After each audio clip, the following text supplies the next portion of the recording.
If you are just relying on that computer generated score, you are missing whole point of compatibility. You should not do this. In this video, we are going to talk about the matchmaking of horoscope in Vedic astrology, marriage compatibility and the matchmaking of horoscope in Vedic astrology. So keep watching.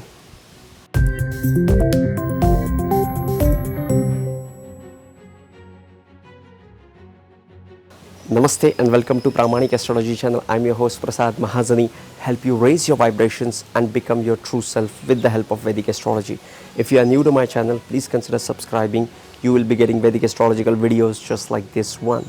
And if you don't know your planetary alignments, go check out my website and get your reports and consultations there. Okay, so marriage compatibility. Marriage compatibility is very important. I get hundreds of email every day asking for the marriage compatibility and the horoscope matchmaking. This is a very sensitive karmic thing to do. When you are suggesting someone to connect with someone is a huge responsibility for an astrologer. In this video, I will take you through the important points to look for in a marriage compatibility. Okay, so when you visit an astrologer, be easy on him.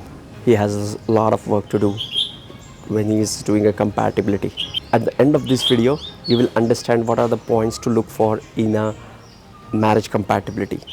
Disclaimer, this is a very basic analysis. If you are into advanced or intermediate level, this video is not for you. Okay, this is a very basic analysis, but this might give you a different perspective to look at if you are at intermediate or advanced level. Hope you will like it. Let's get started. The first thing to look for in a marriage compatibility is the moon, the placement of moon. The first thing to look for is the Rashi of the moon for a boy and a girl. Okay, and here is the ground rule for the moon placement. The moon of the man, the moon of the boy should be close to the moon of the girl so that he can reach out to her immediately. Why? Male energy is always taking the initiative and female energy is kind of receptive. So you have to reach out to woman so that she should feel that yes, my man is always there for me. I have a crying shoulder for me. I have someone to support me in my downs or when I'm upset. Okay, that's the role of a male energy. That's why the moon of the man, moon of the boy should be close to the female moon. But here is the thing, it should be the moon of the female should be after the moon of the man so that he can reach out immediately. I will explain you this with an example. Suppose the moon of the man is in Aries. Okay, so 5 houses from Aries is what? Is Leo.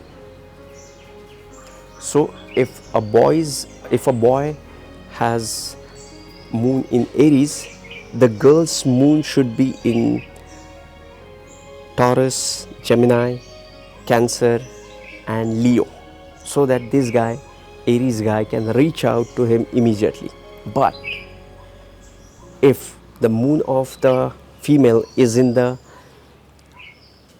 Pisces or Aquarius, it is not close to Aries because he has to travel all the way along 10 or 11 houses to reach out to the Pisces or Aquarius. 5 Rashis from the moon placement of man is what you have to look for, the female moon. What do I mean by that? In this example, to see the compatibility, the female moon should be from Taurus to Leo. Okay, and this is true for all the Rashis. If you are looking for Taurus and Virgo, Gemini and Libra, Cancer and Scorpio, all this, but it should not be reversed. The moon of the boy should be before the moon of the girl so that he can reach out to him immediately. This is very important. You can also add the house placement to it. What do I mean by that? We were talking about the Rashi placement for this. This is Aries and this is Leo. What if a person has Pisces ascendant?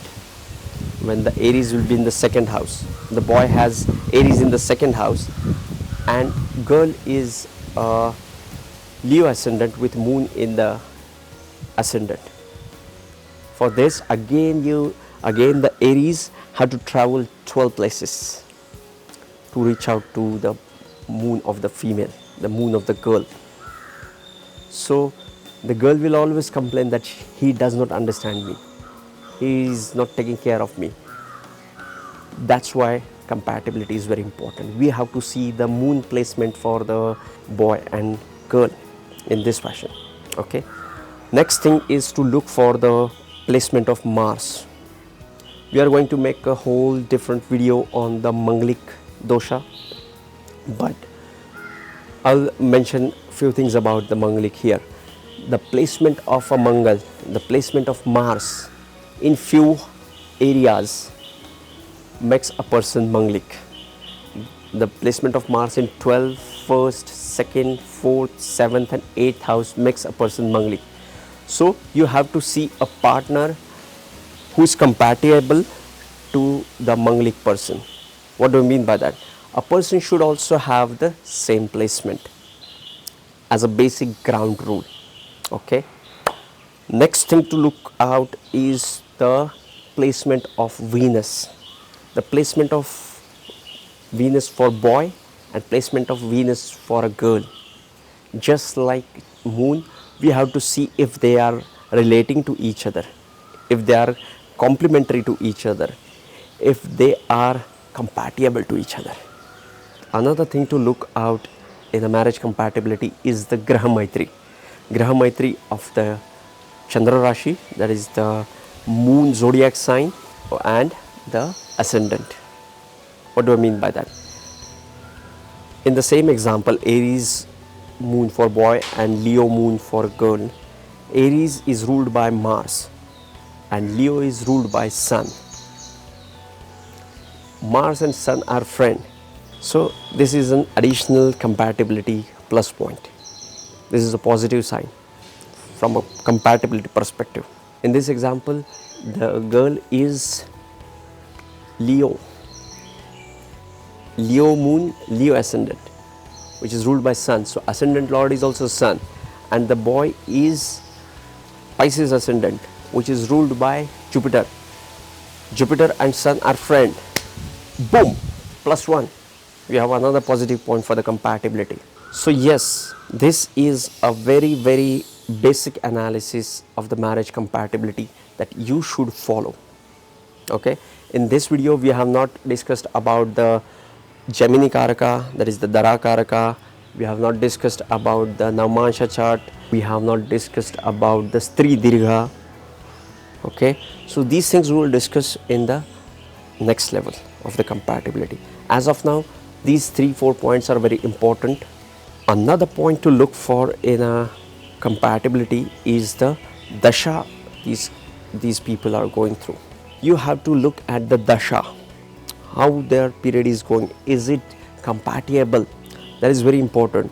A person might be having signs of divorce or a late marriage, and the other person is not having. So this is not a compatible.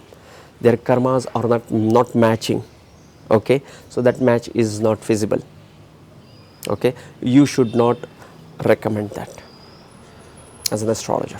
Once you have done all this, then go for the computer generated reports, because computer generated reports that score 12, 14, 15 is on the basis of the 8 factors which are more of a physical and sexual compatibility, like Nadi and the Graha Maitri of the Chandra Rashi is having the maximum points. So these are a tiny little points. If you are just relying on that computer generated score, you are missing whole point of compatibility. You should not do this.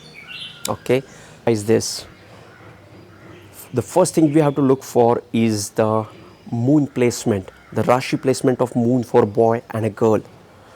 A boy's boy, the boy's moon should be, a boy's moon should reach out to girl's moon immediately.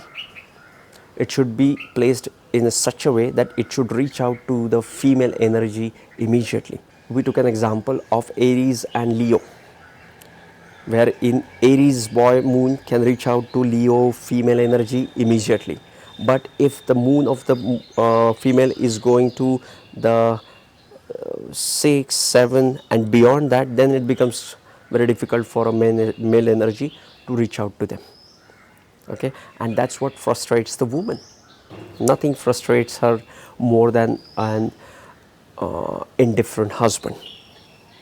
Okay, he should always be there to care for her. That's what her expectation is, and for this the moon placement is very important. The next we judge the Mars placement. The placement of Mars in certain houses, they have the pattern, should be compatible with the other person.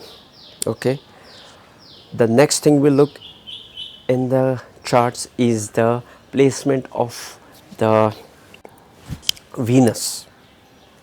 The placement of Venus we have to look for in the same way as the placement of moon.